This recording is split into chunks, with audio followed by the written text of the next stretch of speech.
Sheepies! We have a habit of going for a walk without really knowing what the walk will turn into. That evening was meant to be completely ordinary. Haibao needed a walk, so we headed into the woods as we usually do. Then we heard a sheep. Not close by, somewhere further in, behind the trees. So certainly, we followed the sound, and after a few minutes, we found them. A whole flock, spread out beneath the old trees, with the little lambs wandering between their mothers.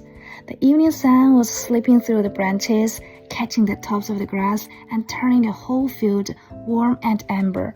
And there they were, perfectly at home. We, meanwhile, had clearly arrived as unexpected visitors. The sheep looked at us, we looked at them. Nobody seemed quite sure who was supposed to make the first move. A few of them came closer, curious enough to investigate, then stopped at a very respectable distance. Hi. They would stare, we would stare back. Then they pretend to be interested in the grass again while keeping one eye firmly on us. It was almost as if they were saying, "Fine, you can stay, just don't come any closer." And I loved that because it made me realize how little we really notice about the lives happening around us. We walk through these woods thinking of them as somewhere we come to. From the sheep, the cows and horses, this isn't somewhere they visit. It's home. The cows were grazing just beside them, enormous and unhurried, their tails swishing from side to side whenever the flies became annoying. They barely seemed to acknowledge us at all.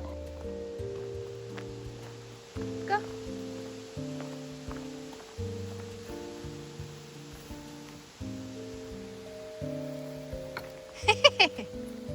Ba.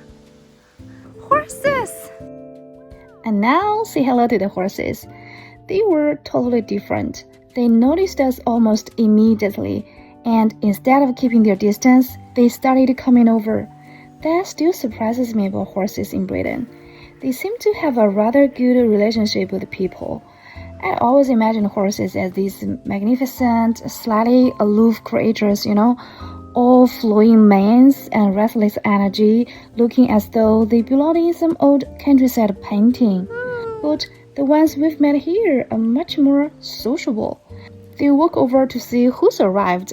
Sometimes they'll even bring their heads close enough for a little hello. It's strangely endearing. And then there was Haibao. He was not prepared for any of this. From his point of view, an ordinary dog walk had suddenly become a meeting with several species considerably larger than himself. He kept a very careful eye on the cows. The horses were even more questionable. I suspect he would have preferred his usual walk, with considerably fewer surprises. But perhaps that's what I like about living around the countryside. You can set out for the most unremarkable walk and come home having met half of your neighborhood.